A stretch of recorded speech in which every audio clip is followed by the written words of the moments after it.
India के मदरसे के बच्चों ने रॉकेट लॉन्च किया है। ये सुनकर, ये देखकर यकीनन आप भी हैरान हो रहे होंगे। जहाँ पर ये कहा जाता है कि मदरसा स्टूडेंट्स को प्रॉपर फैसिलिटीज नहीं दी जा रही, वहाँ पर ये वीडियो वायरल हो रही है और बच्चे क्रिएटिविटी दिखा रहे हैं।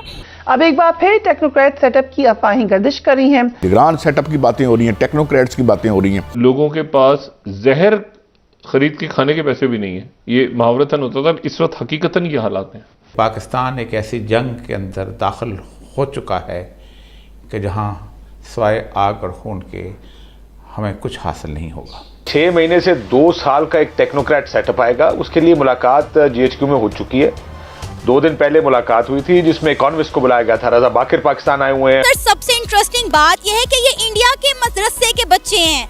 मतलब हम लोगों के दिमागों में जो कॉन्सेप्ट बिठाया गया है वो ये है कि वहाँ पर रहने वाले मुसलमानों को उनके हकूक नहीं मिलते। अब हम देखते हैं एयरटेल ने, जो कि इंडिया की बहुत बड़ी कंपनी है, उन्होंने 5G लॉन्च किया है जम्मू एंड कश्मीर में। उनका एजुकेशन लेवल देख रहे हैं कि बच्चे जो है वो रॉकेट बनाना चाह रहे हैं वहाँ के। जहाँ तक ताल्लुक है 5G का, मैं आपको ये बता दूं कि 5G जो है इंडिया में सबसे पहले पुणे में लॉन्च हुआ था। वो भी आई थिंक पिछले महीने ही हुआ था। मुझे ये इवन जिनीवा की कॉन्फ्रेंस का सर पैर समझ नहीं आ रहा।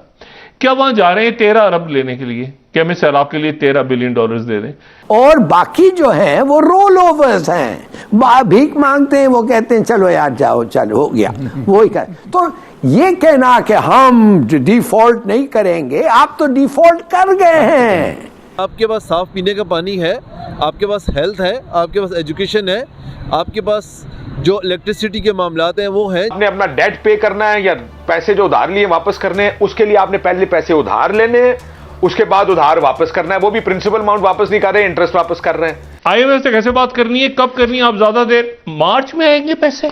ओ खुदा का वास्ते, 1 हफ्ते के तो ज़खायर रह गए। 3 उन्होंने आपको 10 तारीख तक की डेट दी हुई है। आपको वो दूसरे मुल्क आके कह रहे हैं बेचारा गरीब आदमी है, ले जा, अच्छा यार चलो जाओ जाओ जाओ, 3 महीने और रखो, 6 महीने और रखो।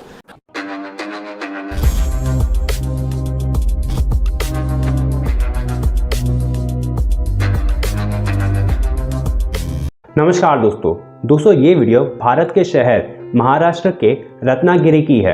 ऐसा पहली बार हो रहा है जब हम किसी मदरसा के बच्चे को साइंस एंड टेक्नोलॉजी में आगे बढ़ते देख रहे हैं। ये हमारे भारतवर्ष के लिए एक बहुत ही अच्छी बात है, क्योंकि अक्सर भारत में रिलीजन को लेकर के एक इंस्टेबिलिटी बनाई जाती है और हमारे पड़ोसी मुल्क हमेशा से इस चीज़ का फ़ायदा उठाकर भारत के माइनॉरिटीज़ पर सवाल उठाने लगता है। लेकिन आज हम ये गर्व से बोल सकते हैं कि हमारा प्यारा भारत एकजुट है और सभी धर्मों को इक्वल राइट्स दिया जाता है।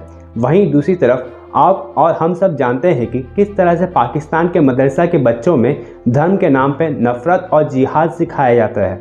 इसी पर दोस्तों चलिए देखते हैं क्या कहती है पाकिस्तान की आवाम। और आप वीडियो को लाइक एंड सब्सक्राइब करना ना भूलें। मिलते हैं आपसे नेक्स्ट वीडियो में। जय हिंद। इस वक्त परसेप्शन और रियलिटी ये एक है कि हम वापस अमेरिका के पपेट स्टूज वापस बन गए हैं, इसलिए कि विदाउट अमेरिकन असिस्टेंस हम बैंकरप्ट हो जाएंगे। और अब उसको पूरा करने के लिए क्या हमारे को पेनल्टीज क्या हमें देना पड़ेगा, लेट्स सी। मैं कभी मान ही नहीं सकता कि कोई गवर्नमेंट और एक आदमी भी पाकिस्तानी अपने न्यूक्लियर वेपन्स पे कॉम्प्रोमाइज करेगा, बिल्कुल नहीं करेगा। और ये तो 100% है और मेरे ख्याल में कोई होने नहीं देगा। तो किस बात पे अमेरिका इतना डरा हुआ है एक आदमी से जो इस वक्त पाकिस्तान का मेजॉरिटी सपोर्ट है? भाई क्यों नहीं उसको तुम बर्दाश्त कर सकते हो? क्या जरूरत है तुम्हें उसको खत्म करना? और पूरा आपका पूरा campaign, he must never come back, उसको हम टॉलरेट नहीं कर सकते, वो ये है वो है। क्यों? ये सब पता है हम लोगों को, और हम इस अनएक्सेप्टेबल इस किस्म की इंटरफेरेंस। इसलिए मैं कहता हूं अमेरिकन पब्लिक के ऊपर, फॉरगेट बाइडेन, अमेरिकन पब्लिक पे जाएं और कहें आप भेजें अपने observers, let them see the election, देखिए कितना फेयर होगा और उसका नतीजा आप लोग फिर माने, कुछ करें ऐसी चीज। इसलिए कि जब एक हुकूमत जैसे वो अमेरिका तो 230 कूज में इन्वॉल्व हुआ है सिंस वर्ल्ड वॉर 2। कौन नहीं जानता है लैंडे के साथ क्या किया, अर्जेंटीना में, ब्राजील में, कौन नहीं जानता है। तो भाई क्या जरूरत है उनसे बात करने, don't do what they want. मगर अब आप फंस गए। आपके ये दोनों पॉलिटिकल पार्टीज जो 30 साल से पाकिस्तान की इकोनॉमी चल रहे हैं, और मैंने काम किया है, और मुझे उनका ये मैंने काम किया, मैं कह सकता हूं अभी भाई क्या होता है। लेकिन ये है कौन से मुल्क के? ये इधर पाकिस्तान के ही होंगे, और किधर के? पाकिस्तान के नहीं है, इंडिया के होंगे फिर। हाँ, इंडिया के।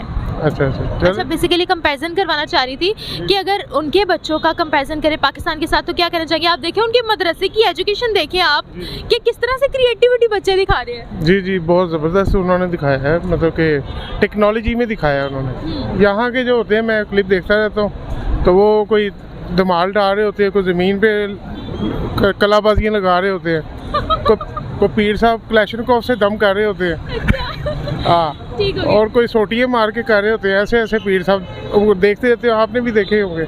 सब ड्रामेबाज यहाँ पे इकट्ठे हुए हैं। यानी कि यहाँ पर क्वालिटी ऑफ एजुकेशन ये है। हाँ बिल्कुल बिल्कुल। तो इंडिया कम है, लाइक जो मदरसे है ना, बहुत कम है, ज़्यादातर फ्रॉड ही है।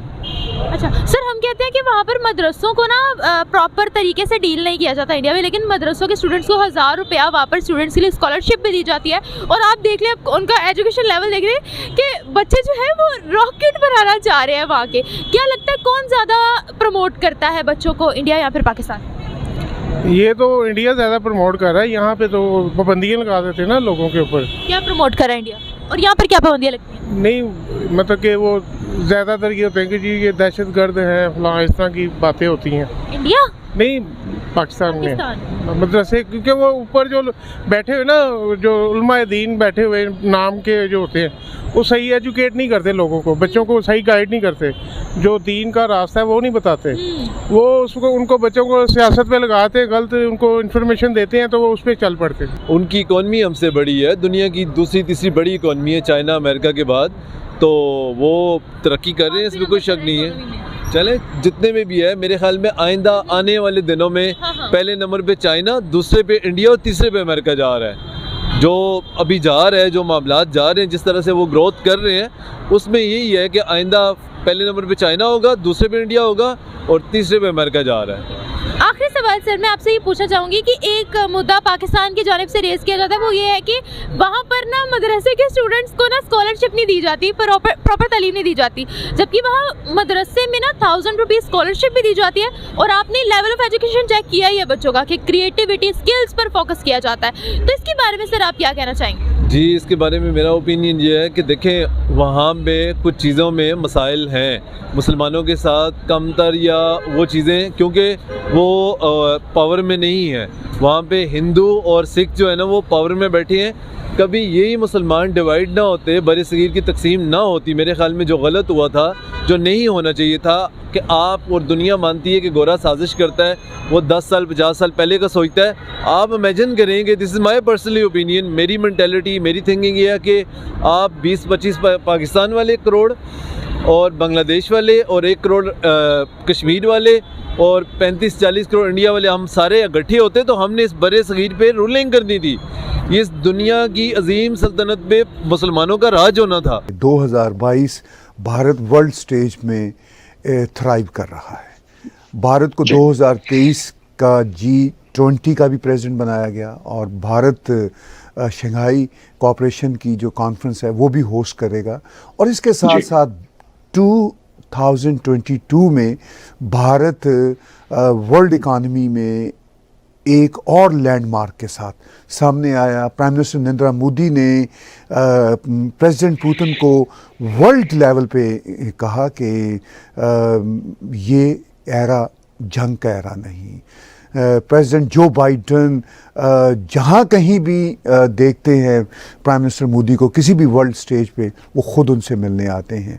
इसी तरह वर्ल्ड लीडर्स का हाल है कि वो सभी के सभी भारत की और प्राइम मिनिस्टर नरेंद्र मोदी की रिस्पेक्ट करते हैं। ये हमने 2022 में देखा। तो क्या यही लेगेसी आपको 2023 में जाती नज़र आ रही है? हाँ सर, यही है। देखिए ना, ये लोग मोदी जी की क्यों इज्जत करते हैं कि ठीक है, भारत एक बहुत बड़ी इकोनॉमी है, बहुत बड़ा मार्केट है, वो एक पहलू है सर। इसमें कोई शक नहीं है। भारत की डिप्लोमेसी बड़ी जबरदस्त है, डॉक्टर एस जयशंकर बहुत जबरदस्त काम कर रहे हैं, इसमें भी कोई शक नहीं है। But Joe Biden knows, Vladimir Putin knows, Rishi Sunak knows, Xi Jinping knows कि जब मोदी जी बात करते हैं ना, he is the elected leader. 130-140 crore हिंदुस्तानियों के इलेक्टेड लीडर हैं। मैंने पिछली बार भी ये बात बोली थी, मेरे अगर पीछे खड़े हो जाए ना 130 करोड़ लोग, तो आप समझिए फिर मेरा क्या लेवल बन जाएगा लाइफ में। आपके पीछे खड़े हो जाएं सर, ताहिर साहब, आपके पीछे खड़े हो जाएं 130 करोड़ लोग, 140 करोड़ लोग, और बोलें कि ठीक है हम ताहिर साहब को अपने लीडर मानते हैं। आप समझिए कितने बड़े एजाज की बात है, कितने बड़े इज्जत की बात है। तो Modi ji carries that with him everywhere, and this is why people treat him with respect, because he's recognized as the most popular leader in India. He's recognized as a person who takes India with him everywhere. और वो मुझे लगता है that is his power. वो जो उनकी असली ताकत है। हमने कभी नहीं बोला, जैसे पाकिस्तान में अक्सर बोलते हैं ना हम एटमी ताकत हैं, वो पाकिस्तानी दुकानदार भी कहता है मैं एटमी ताकत है। पता नहीं क्या जुनून है एटम बम का, पाकिस्तानियों को बहुत ज्यादा है। मतलब ये एटम बम, आपने कभी किसी इंडियन से सुना सर कि हम एटमी ताकत? हम कभी नहीं बोलते, क्योंकि बड़े बोल नहीं बोलने चाहिए सर कभी किसी के सामने। ऊपर वाला देख रहा है, कभी बड़े बोल नहीं बोलने चाहिए, चुप रहना चाहिए। हाथ जोड़ के सर झुका के चलोगे तो लंबा जिंदा रहोगे, अच्छी तरीके से जियोगे, इज्जत से जियोगे। ये क्या लंबा, ये हम एटमी ताकत हैं, हम ये हैं, इसलिए इनकी इज्जत नहीं होती सर।